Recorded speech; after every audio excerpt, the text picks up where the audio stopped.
Bienvenue à tous, Radha Kiparouan. Nous allons continuer la lecture du Srimad Bhagavatam. Donc on est au 3e chant, chapitre 5, verset 25. Om Namo Bhagavate Vasudevaya.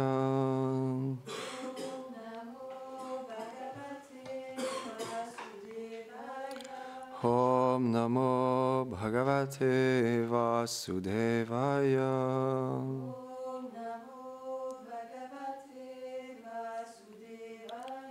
Om Namo Bhagavate Vasudevaya.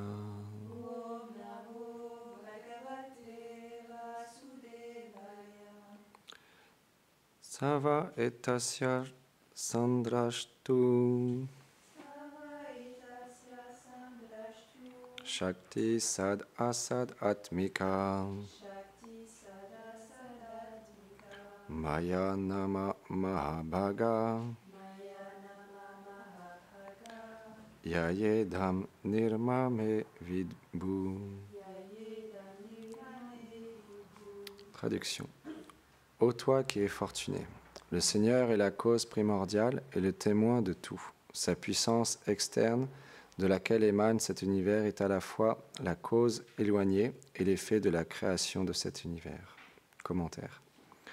Selon Srila Vishwanath Chakravarti Thakur, l'énergie matérielle représente aussi bien la cause matérielle que l'effet. C'est par elle que le Seigneur créa cet univers. C'est par la volonté du Créateur que l'énergie matérielle se réveilla.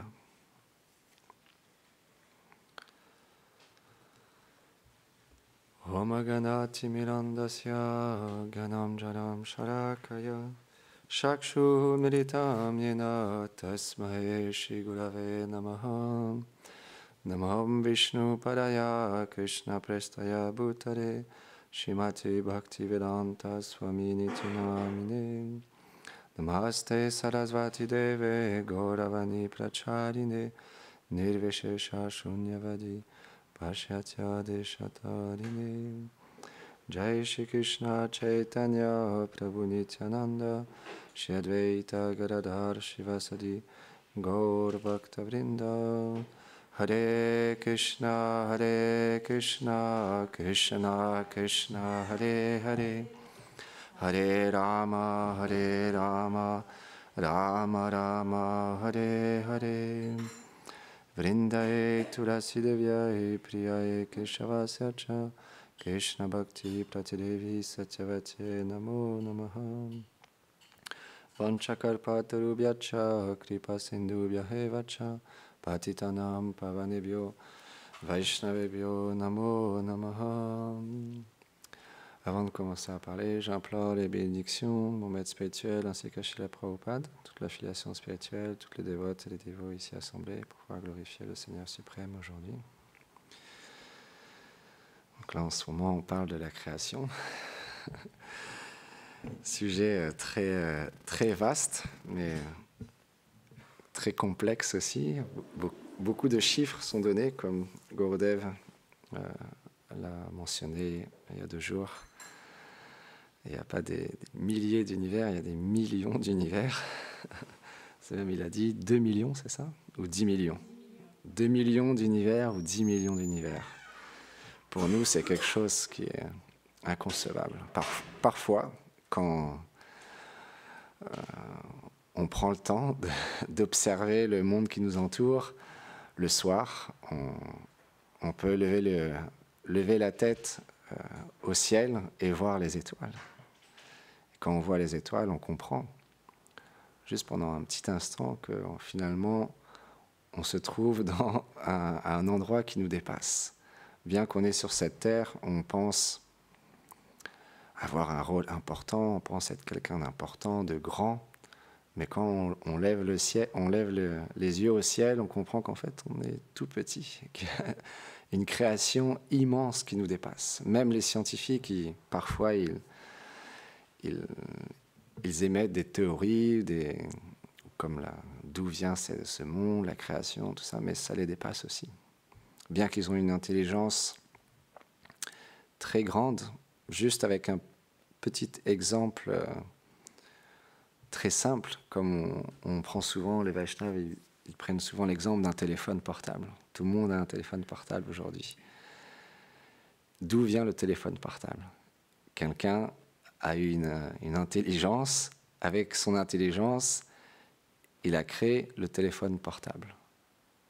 Mais il y a une intelligence qui est derrière la création du téléphone portable. De la même manière, ce monde, il est tellement sophistiqué, bien plus sophistiqué qu'un téléphone portable. Donc comment on pourrait croire qu'il n'y a pas une intelligence supérieure qui a créé ce monde, que ce monde est apparu comme ça, juste par le fruit du hasard? C'est impossible.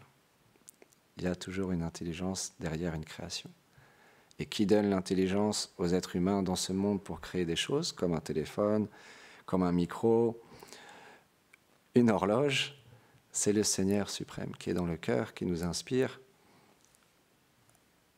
à créer quelque chose. Mais nous-mêmes, on a été créés par quelqu'un qui a une intelligence bien plus grande que nous, qu'on appelle en sanskrit Krishna.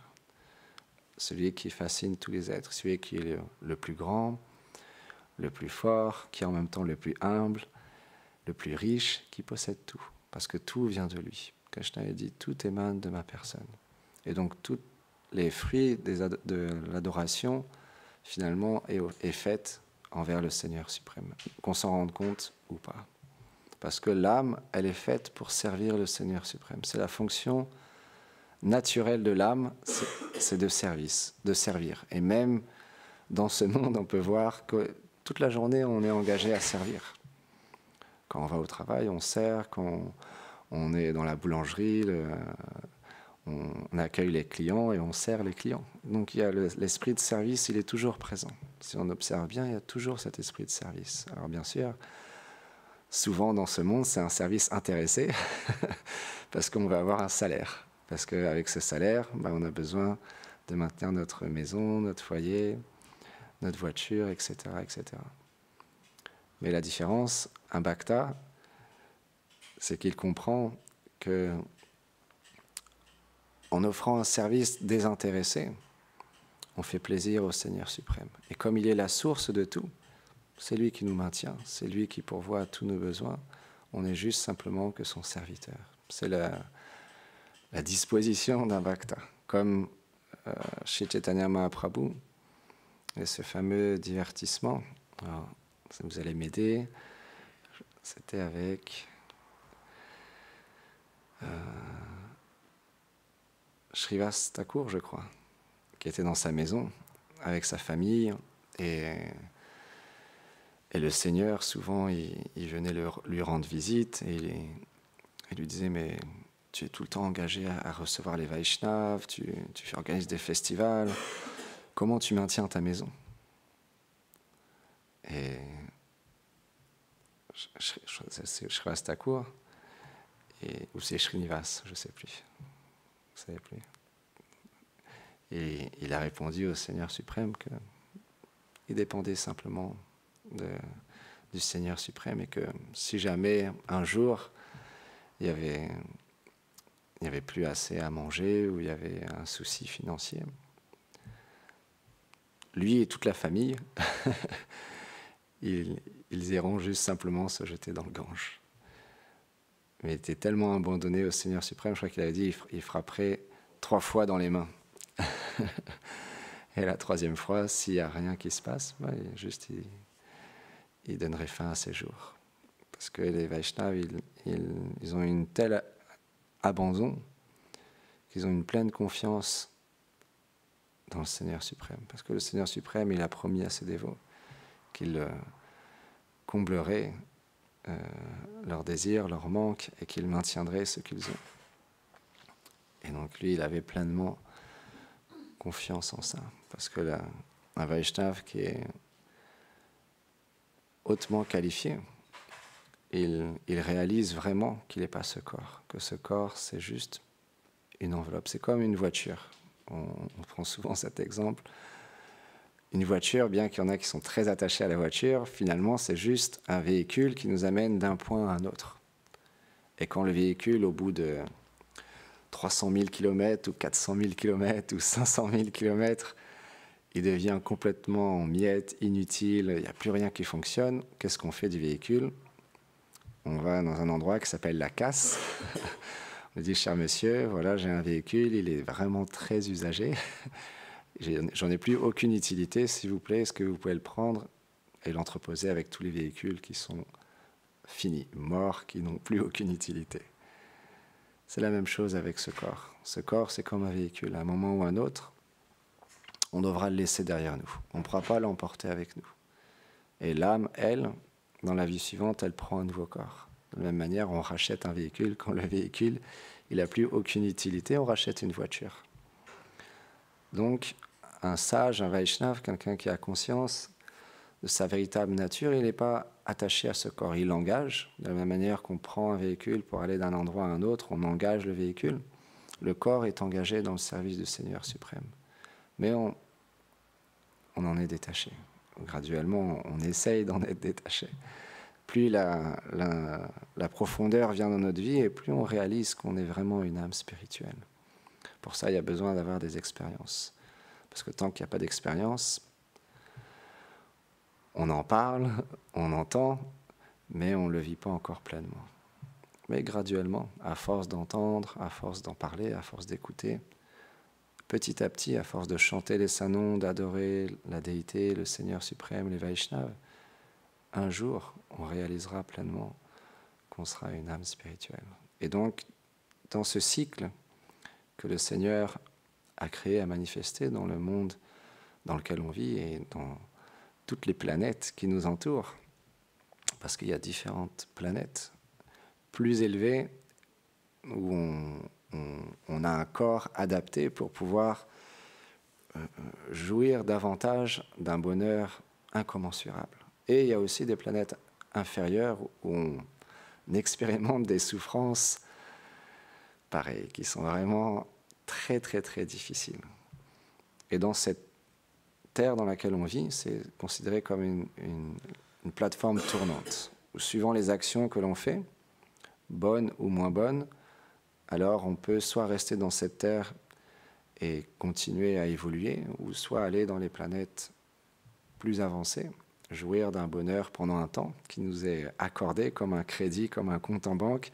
Quand le crédit s'épuise, alors on revient sur cette terre. Et à l'inverse, si on accomplit des actes impies, des actes mauvais, alors on va dans des planètes inférieures. Et on subit des souffrances énormes jusqu'à temps que notre crédit soit à zéro. Et de nouveau, on revient dans ce monde et on continue le cycle. Et il y a une histoire que j'écoutais dernièrement, où un jour il y avait un brahmana qui était engagé dans différents services, différentes occupations, et un jour il y a un jeune enfant qui est venu l'aider dans tous ses services, et il le considère vraiment comme son enfant. Il avait vraiment beaucoup d'affection pour ce jeune garçon, et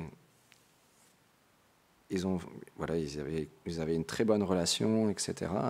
Et un jour, l'enfant est décédé, il est mort, prématurément.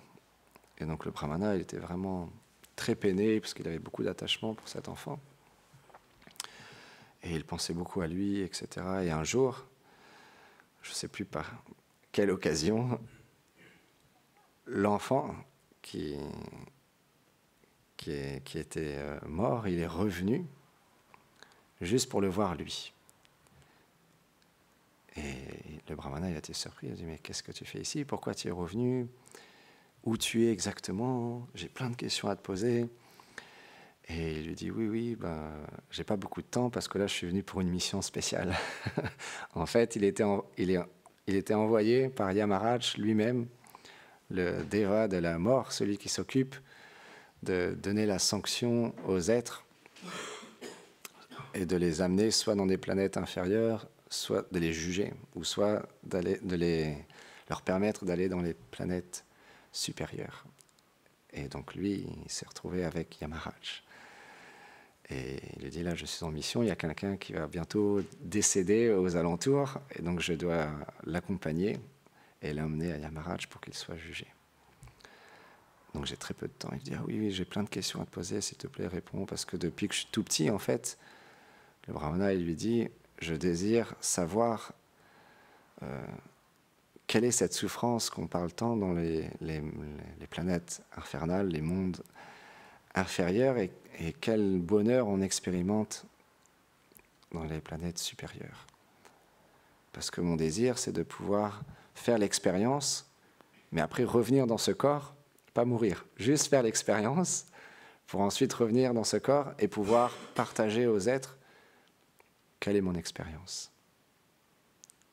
Donc s'il te plaît, quand tu retournes voir Yamaraj, demande-lui de me faire cette faveur.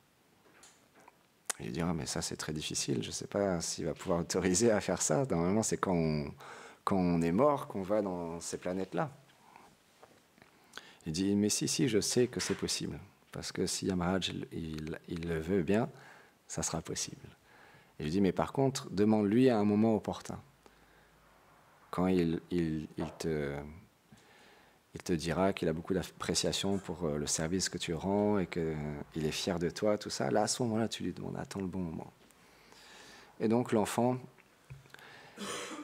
il continuait à faire ses occupations et à chaque fois qu'il avait un petit peu de temps, il venait voir son maître, le brahmana qui l'avait tellement bien accueilli dans sa famille quand il était encore vivant. Et il discutait, parfois il lui posait des questions, il disait mais à quoi ça ressemble les mondes infernals et à quoi ressemblent les planètes édéniques. Et là il lui décrit exactement les souffrances et puis aussi le bonheur qu'expérimentent les êtres dans les planètes supérieures. Et comme ça, ils ont plein de discussions. Et un jour, opportun, Yamaraj a dit, oh, je suis tellement fier de ton service, tu es tellement ponctuel, demande-moi ce que tu veux, une bénédiction, je te l'accorderai. Et là, les mains jointes, il lui a dit, oh, je vous mendie de bien vouloir. Il lui dit, oh, mais tu n'as pas besoin de me mendier, juste demande-moi ce que tu veux, je te l'accorderai. Il a dit, ok, j'ai mon maître, Brahmana, qui m'a tellement bien accueilli, qui voudrait faire l'expérience des planètes infernales et des planètes édéniques. Et là, moi, j'ai dit, mais non, c'est pas possible. Personne de vivant peut aller dans ces planètes-là. On doit être mort. Il dit, c'est impossible. Et il dit, mais s'il vous plaît, vous avez promis. Et il dit, mais pourquoi il veut aller là? Pourquoi il veut faire l'expérience? Et il y partage. Il veut faire l'expérience pour pouvoir revenir après et expliquer aux êtres qu'est-ce que c'est ce monde inférieur, ce monde spirituel, pour pouvoir les aider à s'en sortir. Ah oui, j'avais oublié. Ah non, c'est pas... Et donc Yamaraj, à ce moment-là, il sourit. Il dit, ok, comme je t'ai promis, ok, on va faire les arrangements. Le soir, par contre, il faut que ça soit quand il dort. Le soir, quand il dort, tu emmènes 2 autres personnes avec toi, parce que lui, il était devenu le chef des acolytes de Yamaraj, ce jeune garçon, tellement il faisait un service extraordinaire à Yamaraj. Donc il est allé avec 2 autres personnes. Ils ont soulevé le lit du brahmana et ils l'ont amené dans les planètes infernales. Et là, il était complètement endormi. Il s'est pas rendu compte qu'il a été déplacé. Et donc, à un moment donné, il se réveille. Et là, il ouvre les yeux. Et le jeune garçon, il lui dit, voilà, ça y est, j'ai réussi. Regarde, j'ai exaucé ton vœu. On est dans les planètes infernales. Et là, le brahman, il dit, ok, super. Ben, amène-moi là où les personnes se font... où ils expérimentent les souffrances, tout ça, et je veux voir ce qui se passe. Donc là, il l'emmène. Alors, je ne vais pas tout décrire parce que c'est assez particulier. Il l'emmène avec lui, et là, il entend des cris de souffrance énormes comme il n'a jamais entendu. Et là, il commence à boucher les oreilles. Il dit, non, arrête. Stop, je veux pas entendre ça, c'est trop dur, je peux pas. y a trop de souffrance, je ne peux pas supporter. Il dit, mais tu m'avais demandé de venir ici, c'est toi qui m'avais demandé. Et en fait, après, les Vaishnavas, ils expliquent les souffrances que les êtres expérimentent dans les planètes infernales. Alors, je pense que je vais passer ce détail-là, parce que c'est vraiment quelque chose de très, très, très difficile. Et donc, le jeune enfant, et le jeune garçon, il a fait l'expérience comme ça à son brahmana, et après, ils se sont retournés sur terre, et puis il était soulagé. Il a dit, mais comment faire pour échapper à ces souffrances-là? Et en fait, il lui a expliqué, mon maître Yamaraj, il me dit toujours que quand tu descends sur terre, si tu vois des personnes qui ont ces colliers de Tulasi, qui ont la marque du tilak et qui chantent les saints noms, alors tu ne peux pas prendre ces personnes-là.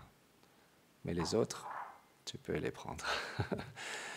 Donc c'est pourquoi les Vaishnavas nous expliquent qu'il faut toujours avoir le collier de Tulasi, le tilak et toujours chanter les saints noms pour ne pas être pris par les acolytes de Yamaraj qui nous emmènent dans les planètes infernales. Donc c'est pourquoi on est très, très, très, très, très, très fortunés de pouvoir chanter les saints noms, de pouvoir adorer la déité, porter les colliers de Tulasi, porter le tilak et de pouvoir être en compagnie des Vaishnavas. Parce que c'est le moyen qui nous permettra non seulement d'échapper aux planètes infernales, mais aussi les planètes édéniques qui n'ont simplement que pour but de nous permettre de jouir d'un bonheur certes incommensurable pendant un temps, mais ensuite nous devons revenir ici. Donc les Vaishnavas expliquent que le but véritable de toute entité vivante, c'est de pouvoir réaliser sa forme éternelle, son service éternel, de retourner dans la demeure éternelle du Seigneur suprême. Parce que là, c'est la fonction naturelle de l'être que d'être dans cet endroit et de servir pour l'éternité le Seigneur suprême. Et aussi dans cette histoire, le jeune garçon, il expliquait au brahmana que ensuite, quand une personne elle finit d'expier son temps dans les planètes infernales, après elle revient dans ce monde, de nouveau elle repasse par les 800 000 800 000 espèces de vie humaine, aquatique, végétale, pour ensuite avoir une forme de vie humaine et avoir le libre arbitre de se tourner vers Dieu. Donc c'est quelque chose qui est très rare aussi, la forme humaine. C'est pourquoi c'est très précieux. Et spécialement dans cet âge, quand on a la bonne fortune de pouvoir rentrer dans cette lignée spirituelle de Sri Chaitanya Mahaprabhu, qui vient dans cet âge donner le pur amour de Dieu, le service offert au Seigneur suprême complètement désintéressé. C'est quelque chose qui est très, très, très rare. On peut voir, hier, j'étais à Paris, et parmi les milliers de personnes qui avaient autour de moi, à un moment donné, je vois un dévot avec un caddie comme moi, qui s'avance vers moi avec un grand sourire. Et puis, il vient à ma rencontre, on s'étreint, et on échange pendant un court instant. Et ça fait tellement plaisir de voir un frère qui est dans une autre institution, mais qui est sur le chemin de la bhakti, qui lui aussi partage la connaissance. Je lui posais la question, qu'est-ce que tu fais tous les jours, quels sont tes services? Et il m'expliquait, aujourd'hui, voilà, j'ai habillé les déités. Donc ensuite, j'ai chanté mes japas, j'ai étudié les livres, et maintenant, j'arrive tout juste là pour partager la connaissance pendant 3 heures, et après, je retourne au temple. Voilà la journée d'un dévot. C'est quelque chose d'extraordinaire, parce que toute la journée, on est engagé à faire différents services. Et à travers ces services, petit à petit, on se rapproche de notre réalité. Petit à petit, on purifie notre cœur, on efface notre karma et on permet à notre âme de s'éveiller graduellement, d'enlever les couches qui recouvrent l'âme, qui ne nous permettent pas encore de pouvoir vivre pleinement dans notre réelle identité. Parce que dans ce corps, tant qu'on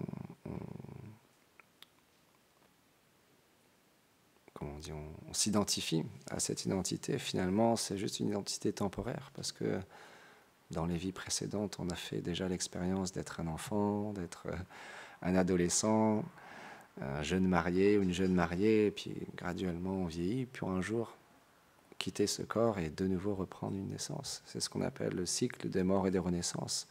Et donc on a expérimenté beaucoup de vies. On n'en a pas le souvenir, comme Krishna il explique à Arjuna. Tu as vécu de nombreuses fois, mais moi je me souviens de mes vies passées, mais toi non. C'est ça la différence. Mais comme on ne se souvient pas, comme ce brahmana, on n'a pas encore fait l'expérience assez dans ce monde des souffrances et des joies. Alors on souhaite rester, continuer à vivre dans ce monde. Mais quand on comprend qu'on n'est pas fait pour vivre dans ce monde, que c'est juste une transition, où on est dans ce monde pour pouvoir justement s'éveiller à notre véritable nature, c'est ça le but de ce monde, c'est de pouvoir donner aux êtres l'opportunité de s'éveiller à leur véritable nature. C'est pour ça que ce monde existe. Mais Krishna nous laisse le choix de se tourner ou pas vers lui. Et quand on aura assez de faire l'expérience dans ce monde des cycles des morts et des renaissances, qu'on comprendra qu'on est une âme spirituelle et qu'on n'a rien à voir avec ce corps, et que cette vie est faite vraiment pour pouvoir se réaliser spirituellement, alors on se tournera vers Dieu. Et graduellement, c'est aussi, comme Srila Bhaktivinoda Thakur il explique, c'est comme aussi des paliers où on adore le Seigneur dans un premier temps parce qu'on veut obtenir des richesses de lui. On prie au Seigneur, s'il te plaît, donne-moi une belle voiture, permets-moi d'avoir un bon travail, faites que mes enfants ils aient des bonnes notes à l'école, faites que ma fille obtienne son diplôme. Et puis on prie pour avoir des biens matériels, mais on prie quand même. Et graduellement, ces prières se transforment et graduellement on prie au Seigneur, comme Srila Bhaktivinoda Thakur a écrit de nombreux chants. Dans toute cette vie, j'ai pensé être le propriétaire de cette maison, que mes enfants sont mes enfants, que ces richesses sont mes richesses, mais maintenant, ô Seigneur, je te redonne tout.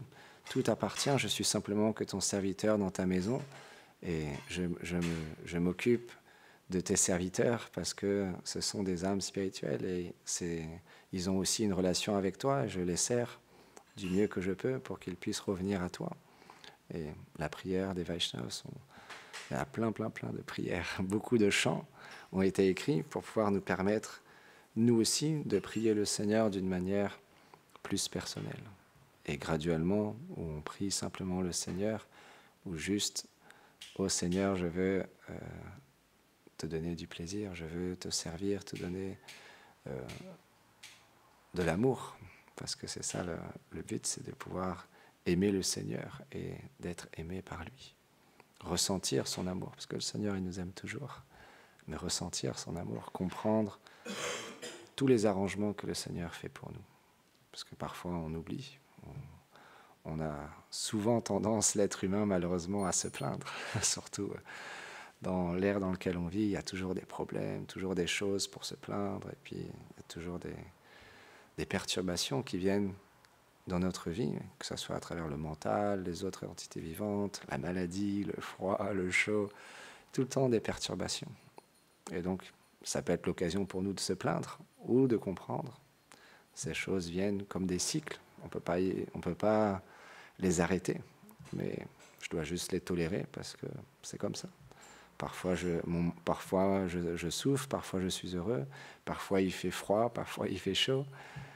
Parfois il y a des personnes, comme Maharaj expliquait dernièrement, parfois dans un temple on vit en communauté Il y a, sur les 20 personnes qui habitent avec nous, il y en a 18, on ne sait pas pourquoi, et ils n'arrivent pas à nous voir, ils n'arrivent pas à nous parler, ils ont du mal avec nous. Ou parfois à l'inverse, sur les 20 personnes, il y en a 19 qui nous apprécient, il n'y en a qu'un qui ne nous apprécie pas, ou qui a du mal avec nous. Mais c'est comme ça, on doit tolérer, parce qu'on a tous des personnalités différentes, et tant qu'on n'est pas pleinement éveillé, on voit encore les couches chez les autres et chez nous. Donc naturellement, il y a des différences d'opinion, il y a des manières de faire différentes, des manières de parler différentes, de communiquer différentes. Parfois, une personne va penser qu'elle nous a parlé d'une certaine manière qu'elle pense que nous, on a compris, mais en fait, on n'a pas compris ce qu'elle voulait nous dire. Et puis après, il dit, mais je ne comprends pas pourquoi il n'a pas compris. C'est simplement que la manière dont la personne parle, pour nous, c'est incompréhensible, c'est comme ça. Ou une personne va faire un service dans le temple, on lui a dit 10 000 fois de faire comme ça, parce que c'est comme ça que ça doit être fait. Mais la personne, non, elle veut faire comme ça, parce que pour lui, c'est comme ça que ça doit être fait. Et puis, si on est commandant du temple, c'est pas facile. Parce que chaque personne fait comme il l'entend, parfois c'est difficile. Donc, on doit trouver une harmonie dans un monde qui est désharmonieux. Donc, c'est compliqué. Mais c'est le but. Parce que si on est ensemble, c'est pas pour rien aussi. C'est pour qu'on puisse travailler quelque chose en nous, qu'on puisse dépasser justement cette fausse conception d'être identifié à cette fausse personnalité et de dépasser ça et de pouvoir se réaliser intérieurement qui nous sommes et voir aussi qui sont mes frères et mes sœurs qui habitent avec moi, qui sont finalement des personnes qui me sont très très chères parce que sans eux, qu'est-ce que je ferais? Où je serais? Quelle serait ma vie sans les Vaishnavas? Comme Srila Bhaktivinoda Thakur il dit, je cours derrière toi au Vaishnava en criant Krishna, Krishna, donne-moi Krishna. Parce que les Vaishnavas, ils ont Krishna dans leur cœur. Qui chante tous les jours? Qui sert tous les jours? Qui donne sa vie pour une mission, pour un temple? C'est très rare. Donc les Vaishnavas sont très précieux. Et on doit tous les jours. C'est pour ça qu'on chante tous les jours Vanchakalpa Tarobhyacha, parce que les Vaishnavas sont comme des arbres à souhait. Grâce à eux, on peut progresser. Grâce à eux, on peut continuer de s'entraider dans la vie spirituelle pour pouvoir évoluer dans notre cheminement spirituel. Donc ça, c'est quelque chose qui est très important. Jamais oublier l'importance des Vaishnavas. Comme on oublie parfois, mais quand on est seul, on pense « Oh, je suis seul, j'ai du mal à progresser. » Et puis après, quand on vit en communauté, on fait « Oh, c'est difficile de vivre en communauté. Il y a plein de problèmes parce que j'ai du mal avec lui, avec elle, etc. » Donc au final, on a souvent tendance à se plaindre, malheureusement.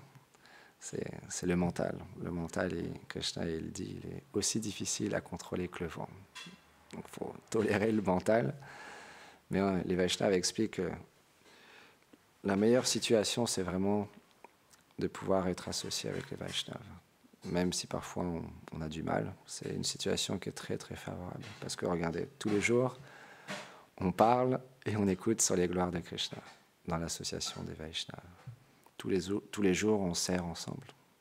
On maintient le temple, on offre un service aux déités, on cuisine, on fait des peintures, du ménage, de la musique, on partage les livres, etc. Donc c'est pourquoi on est très très fortuné. Je vais m'arrêter ici parce que le temps passe. Srimad Bhagavatam ki Jai Go Premanande Hari Go.